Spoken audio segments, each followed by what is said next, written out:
Querido aluno da Escola Bíblica Dominical, professor, professora, você que é amante do saber, que tem esse coração apaixonado pela palavra de Deus e por ensinar a mesma, eu quero lhe dar muito bem-vindo a esta sala de aula. Nós estamos chegando aqui para a última lição, Betel, que é a lição de número 13, que tem um tema, olha, esse tema é um tema que traz muitas discussões e interpretações de texto. Qual é o tema? Dízimos e ofertas hoje. Um compromisso de fé, generosidade no reino de Deus. Vamos para a aula. Se você entrou aí e não é inscrito no canal, é proibido deixar de se inscrever. Dá o seu like e o seu dislike.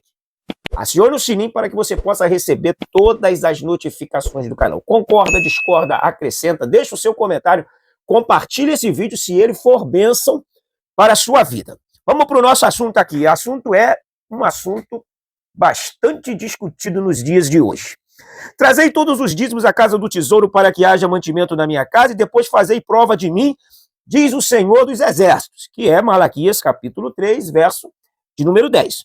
A verdade aplicada diz: o discípulo de Cristo serve ao Senhor também com os seus dízimos e ofertas que expressam amor, gratidão e mordomia conforme as Escrituras.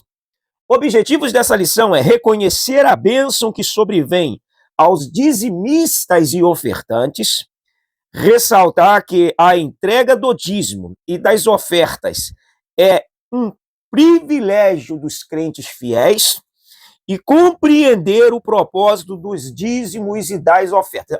Atenta para isso, porque isso deve ser o norte da sua lição. Nós temos 3 tópicos e sempre 3 objetivos. Reconhecer as bênçãos, ressaltar que a entrega dos dízimos e das ofertas é um privilégio e compreender o propósito dos dízimos e das ofertas. O texto de referência é Malaquias capítulo 3, versos 10, 11 e 2 Coríntios 9, 6 e 7. A introdução diz que a prática de entregar o dízimo e oferta vem desde os tempos do Antigo, sendo mencionada também nos evangelhos, em Atos e nas epístolas. Biblicamente, servimos ao Senhor também com os bens e recursos que Ele permite que estejam sob os nossos cuidados. Lembre-se que nós estamos falando de mordomia. Você é um mordomo, um despenseiro, então, na verdade, você está aqui cuidando daquilo que o seu Senhor deixou nas suas mãos. Essa atitude expressa amor e gratidão a Deus, reconhecimento de sua soberania, confiança na sua provisão e consciência da responsabilidade com a manutenção das atividades da obra de Deus, conforme as Escrituras. Antes de entrarmos no tópico 1, eu quero lhe deixar uma pergunta. Possa ser que essa pergunta você possa reproduzi-la na sua classe, em sua sala de aula. Qual é a pergunta? Você acredita que dízimos e ofertas é um ato de adoração a Deus ou um ato de gratidão a Deus? Eu quero ouvir até o seu comentário. Você acha que é adoração ou você acha que é gratidão? Deixe o seu comentário para que eu possa entender o seu ponto de vista em relação a essa temática. O tópico 1 diz: dízimos no Antigo. No Antigo, o povo de Israel entregava a 10ª parte da cria dos animais domésticos, do gado, dos frutos da terra e de qualquer outra fonte de renda que tivesse, porque assim demonstravam gratidão a Deus pelas bênçãos recebidas. Um ato de reconhecer que o que chegava para eles, que no caso aqui era produto da terra, era fruto de que a mão de Deus estava sobre aquele terreno, estava sobre aquela sementeira, aquela produção. Então, sendo grato a Deus e reconhecendo que a mão de Deus estava ali, eles procuravam entregar tudo isto a Deus de volta. Foi o que Deus determinou, e isso em 10% da sua produção. Quando você pega a sua Bíblia Sagrada e abre em Deuteronômio, capítulo 14, versículo 29, diz que então virão o levita, o estrangeiro, o órfão e a viúva, que estão dentro da tua cidade, e comerão e se fartarão para que o Senhor teu Deus te abençoe em todas as obras que as tuas mãos fizerem. Logo, perceba que os dízimos tinham por finalidade abençoar o órfão, o estrangeiro e a viúva que estão dentro da cidade. Então, ele não tinha só por finalidade abençoar a casa de Deus ou o sacerdote e o levita. Ele era extensivo também ao estrangeiro, ao órfão, à viúva. Ele é mais abrangente do que aquilo que nós ouvimos a respeito dos dízimos e das ofertas. Então, por finalidade, o dízimo servia tanto para o sacerdote, para o levita, e também para aqueles que estavam ali na redondeza precisando de um socorro. Olha como é importante. E é claro, quando você está percebendo que a contribuição, a entrega, ela está sendo estendida para abençoar outras vidas carentes e necessitadas, isso faz com que o seu coração se abra cada vez mais para estar auxiliando a casa de Deus, e a casa de Deus estará auxiliando aqueles que estão precisando, independente de servirem ou não a Deus, mas que o próprio cuidado do Eterno está se estendendo a essas pessoas carentes que precisam de recurso e de auxílio dentro de uma necessidade extrema. É claro que nós também não seremos incoerentes por achar que qualquer um poderia ser beneficiado, mas dentro de uma necessidade extrema seria estendido ou extensivo a essas pessoas. O tópico 1, subtópico 1, diz o dízimos nos dias de Abraão. Abraão foi obediente quando Deus mandou que ele saísse da sua terra natal e fosse para uma terra totalmente desconhecida, prometendo que faria dele uma grande nação. Naquele momento, Deus estava provando a fidelidade de Abraão, que ficou evidente quando, após retornar de uma marcha ousada para resgatar seu sobrinho Ló, Abraão entregou os dízimos dos despojos de guerra a Melquisedeque, rei de Salém e sacerdote do Deus Altíssimo. Na verdade, Abraão entregou a Melquisedeque o dízimo de tudo. Esta é a primeira vez que a Bíblia relata a entrega do dízimo. Então, lendo Gênesis 14, 18, 20, a primeira vez ou a primeira menção que a Bíblia fala a respeito da entrega dos 10%. Abraão vence uma guerra e, em ato de gratidão, não se sabe, por certo, essa pessoa enigmática, que existe várias conjecturas a respeito dela, mas ela foi entregue, inclusive é citada no livro de Hebreus. Há quem diga que é um tipo de Cristo. Todavia, o que nós aprendemos aqui como didática é que o dízimo ele precede a lei. E o homem de fé, como Abraão, foi o primeiro a exercitar essa prática dos dízimos. É bom também nós atentarmos que dízimos do latim é decimos, do hebraico é maaser e do grego é decatou. Todas as três palavras têm na sua etimologia o sentido de 10%. O 1.2, tópico 1, subtópico 2, diz o dízimo nos dias de Jacó. Jacó, por exemplo, que é o neto de Abraão, prometeu dar o dízimo de tudo ao Senhor, caso regressasse a salvo da viagem que estava por fazer. Já Jacó, que era um negociante, ele passa para Deus uma ideia de que daria o dízimo se ele fosse abençoado. É claro que isso também não traz uma didática legal. Entendendo a pessoa de Jacó, que era um homem que viveu distante de Deus, sempre a enganar pessoas e a se completar com a desgraça alheia, você percebe que, na verdade, Jacó ele está cansado das suas falcatruas. Logo, ele quer um encontro com Deus dos seus pais. É como se Jacó estivesse fazendo um teste com Deus. Se foi o Senhor mesmo que abençoou o meu avô Abraão, se foi o Senhor mesmo que abençoou o meu pai Isaque, eu quero que o Senhor abençoe a mim, e o Senhor me abençoando, e o Senhor me dando vitória, eu vou igualmente ao meu avô entregar o dízimo de tudo. Eu estou parafraseando, porque o crente em si, ele não pode fazer esse modelo de barganha com Deus.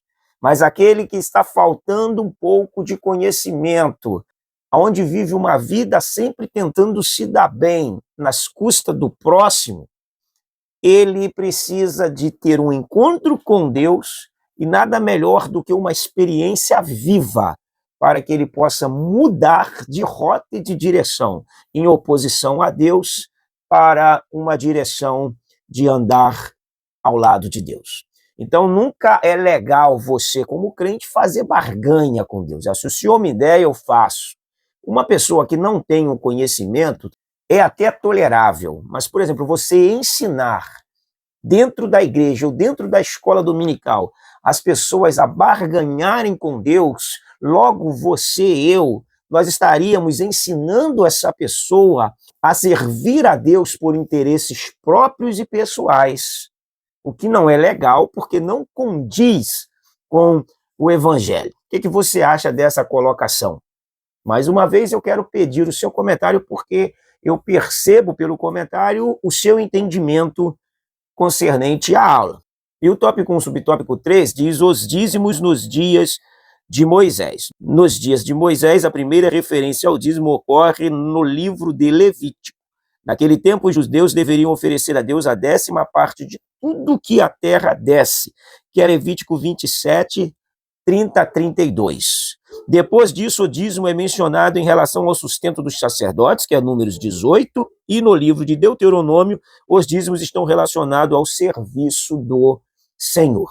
Então, os dízimos sempre foram importantes para que houvesse um bom funcionamento da obra de Deus. É claro que se você fizer uma peneira hoje, você vai ver que isso foi muito desvirtuado, e essa desvirtuação acabou fazendo com que as pessoas retessem, fez com que as pessoas fechassem o seu coração, e fechando o coração, você fecha as suas mãos e retém aquilo que você poderia estar entregando para o Senhor. Logo, a grande culpa disso acontecer é pelo simples motivo do mau uso, da má administração e da má gestão dos recursos. E isso fez com que as pessoas se retessem e fechassem a sua mão para a contribuição. Você entende dessa mesma forma que eu entendo? Eu preciso entender, assim como você, que se você é um professor de escola bíblica dominical, um pastor, o teu maior compromisso é passar fé para o povo, é nutri-los com a palavra de Deus e eles olharem para você e tê-lo como um exemplo daquilo que você está ensinando. Então, a sua vida, ela é a sua maior mensagem pregada. E quando o sacerdote ele perde essa noção, como, por exemplo, em 1 Samuel, capítulo 1 e 2, onde o sacerdócio já se perdeu, e eles estavam comendo a oferta que era para eles, e também retirando a que era do povo, nós vamos ler esse texto rapidamente, para nós entendermos melhor essa questão. Lendo Samuel, capítulo 2, versos do 12 ao 17, você consegue perceber que a oferta, quando ela era sacrificada, ela tinha parte que era para Deus, que deveria ser queimada, parte que era para o sacerdote, e isso incluía a melhor parte, e parte também era dada ao povo. Então nós temos no verso 12 o seguinte teor: eram, porém, os filhos de Eli, filhos de Belial, e não se importavam com o Senhor, mas se importavam com eles mesmos. Pois o costume daquele sacerdote com o povo era que, oferecendo algum sacrifício, vinha o moço do sacerdote, estando-se cozendo a carne com um garfo de 3 dentes na mão, e metia-o na caldeira ou na panela, ou no tacho, ou na marmita, e tudo quanto o garfo tirava, o sacerdote tomava para si. Assim se fazia a todo Israel que ia ali a Siló. Também antes de se queimar a gordura, vinha o moço do sacerdote e dizia ao homem que sacrificava: dá essa carne para assar ao sacerdote, porque não aceitará de ti carne cozida senão crua. Se o ofertante lhe respondia: queime-se primeiro a gordura e depois tomarás quanto quiseres, então ele lhe dizia: não, porém, há de madar agora, senão tomá-la-ei à força. Era, pois, muito grande o pecado destes moços perante o Senhor, porquanto eles desprezavam a oferta do Senhor. Seguindo esse texto, para nós fazermos uma análise bem enriquecedora do texto, nós vamos ler Levítico 7, verso 31 e verso 32. O sacerdote queimará a gordura sobre o altar, porém o peito será de Arão e de seus filhos, ou seja, o peito seria de Eli e seus filhos. Também a coxa direita dareis ao sacerdote por oferta aos vossos sacrifícios pacíficos.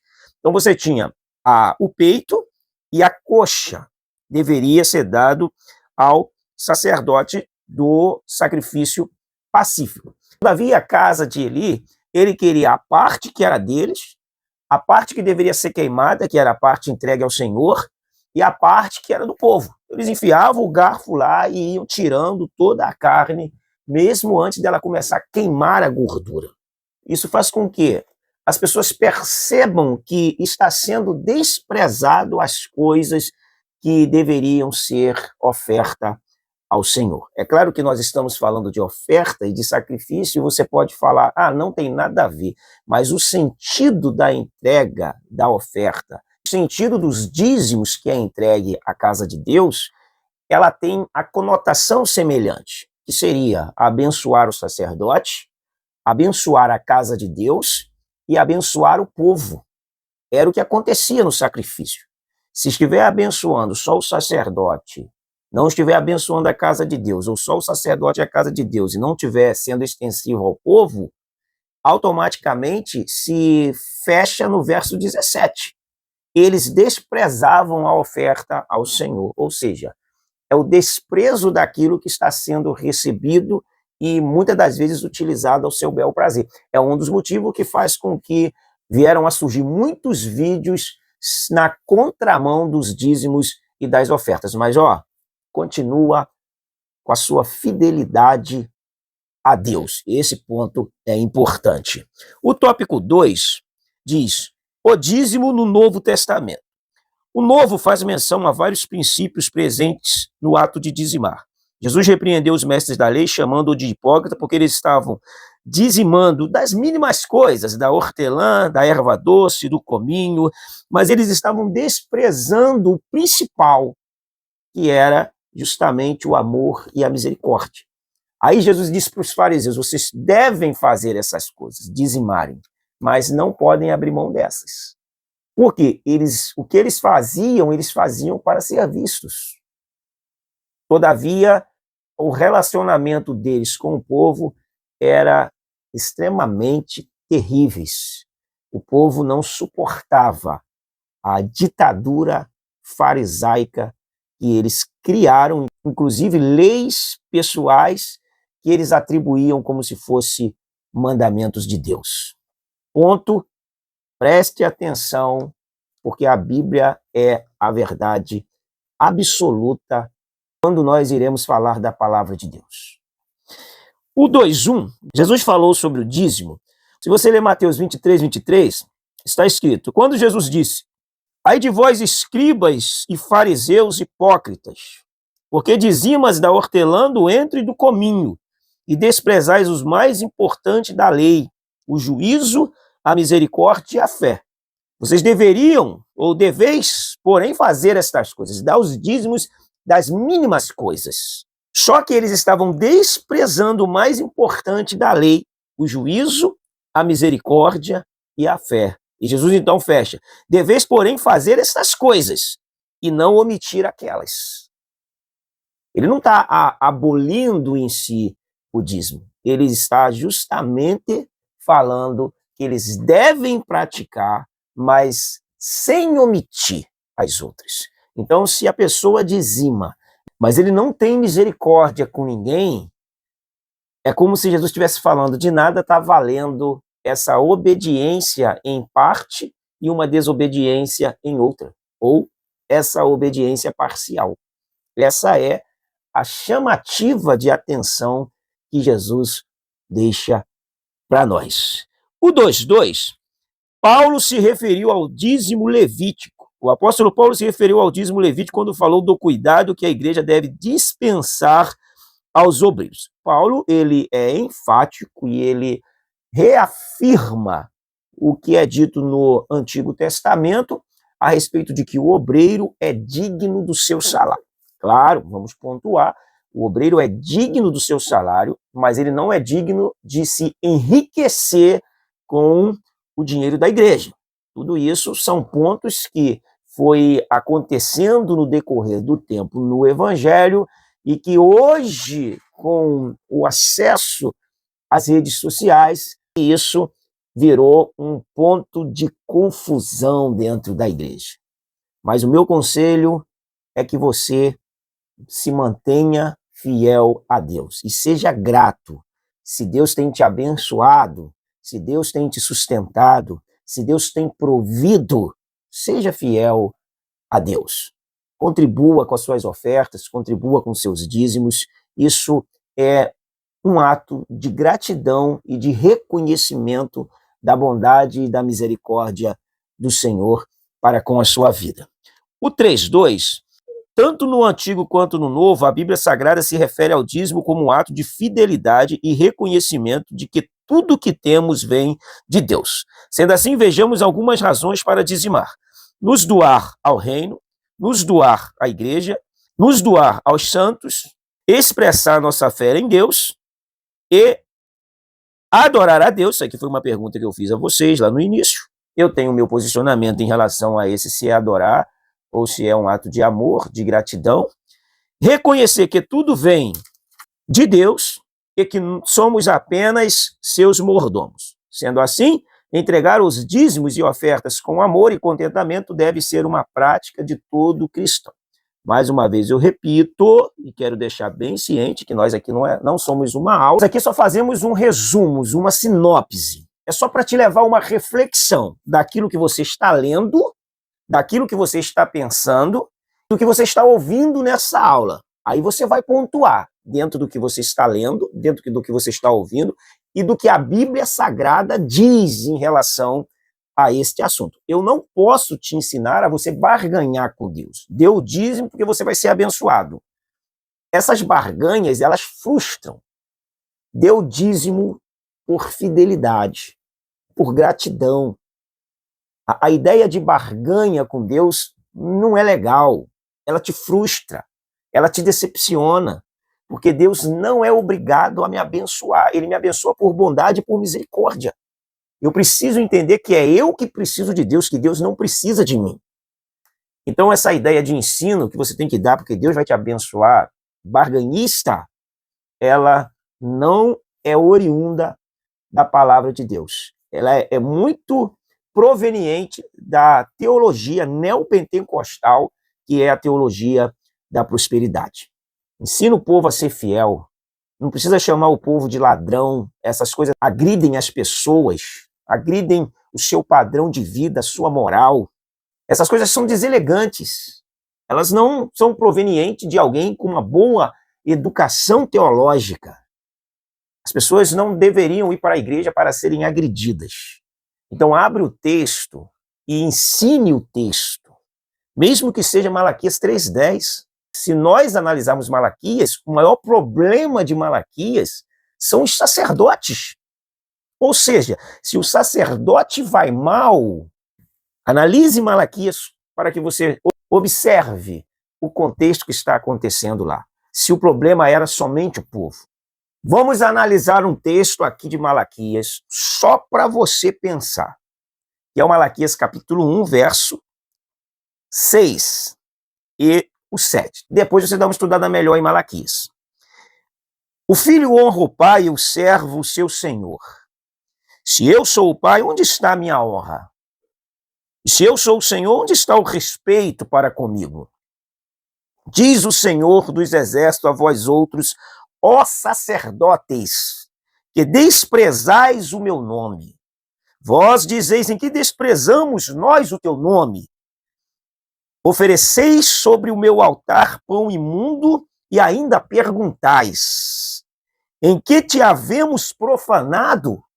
Nisto que pensais, a mesa do Senhor é desprezível. Depois você segue o texto, porque o 8 vai dizer: quando trazeis animal cego para sacrificardes, não é isso mal? Até aqui só. Vamos lá, o 3 diz assim, ó, ofertando com amor. Deus convocou o povo de Israel para que levasse oferta alçada para a construção do santuário, onde ele habitaria. A oferta alçada o povo deu com voluntariedade, com o coração aberto, a ponto de que Moisés tivesse falado: para, não precisa mais, ofertas já são suficiente para esse empreendimento da obra de Deus. As ofertas do antigo. A oferta para a obra de Deus é uma responsabilidade, mas também um privilégio do cristão. O antigo relata diversos tipos de ofertas ou sacrifícios. Oferta de manjares, oferta pacífica, oferta pelo pecado. Davi sabia reconhecer o valor terreno e espiritual das ofertas. Certa vez, se negou a receber de Araúna a doação de um terreno, pois disse: não oferecereis ao Senhor meu Deus holocausto que não me custe nada. Após comprar o terreno de Araúna, o rei Davi construiu ali um altar, onde apresentou ofertas que foram completamente aceitas pelo Senhor. Então, ofertas do Antigo Testamento. A oferta é justamente um ato de generosidade e também de sacrifício da sua parte. É claro que Davi aqui está tendo totalmente um coração voltado para Deus e fazendo um ato partindo dele para Deus. Isso é importante porque ninguém pode me induzir a fazer um voto com Deus, de modo que eu seja influenciado por quem está falando.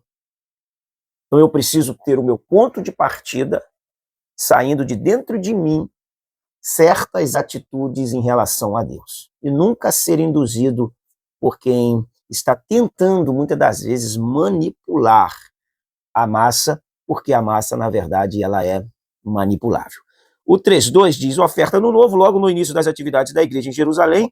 Entre as práticas marcantes daquela comunidade estavam a generosidade, a prontidão e a voluntariedade na contribuição financeira dos convertidos. Você pega, por exemplo, a igreja de Atos, capítulo 2, o povo tinha tudo em comum, ninguém tinha necessidade, porque os homens vendiam propriedades e distribuíam aos pés dos apóstolos, porque eram homens confiáveis na administração e na gestão dos negócios financeiros, até porque a presença, o temor do Senhor era muito marcante entre eles. Mesmo assim, teve o caso de Ananias e Safira, que, querendo ficar bonito na foto, também resolveram vender a propriedade deles e fazer aquela armação para ser tido como os bonzinhos do local, da igreja matriz em Jerusalém, mas não deu certo. Para a gente ver que com Deus não se barganha. Por que ofertar? As ofertas voluntárias, além dos dízimos, são como a igreja mantém seus compromissos financeiros, incluindo a manutenção dos templos e o sustento dos missionários. Ao ofertar com liberalidade, o cristão mostra confiança em seus líderes e comprometimento com o trabalho que a igreja desenvolve. Frente a isso, qualquer oferta vinda do desejo verdadeiro de servir e agradar a Deus é bem-vinda, porque as ofertas também são uma maneira de adorar o Rei dos Reis. Aí mais uma pergunta, né? Sendo redundante, o que você acha? As ofertas, elas são realmente um ato de adoração? Vamos tirar a oferta, aproveita para que você também possa adorar a Deus com a sua oferta. São ou não são? E, para concluir, o autêntico discípulo de Cristo deve perseverar com a imprescindível ajuda do Espírito Santo nos princípios bíblicos que norteiam a adequada prática da entrega dos dízimos e ofertas com alegria, generosidade e voluntariedade. É uma resposta do povo de Deus e a graça de nosso Senhor que se manifesta em nós e o resultado de viver em espírito para a glória de Deus. Voltando ao ponto de partida, lembre, ensina o povo a ser fiel.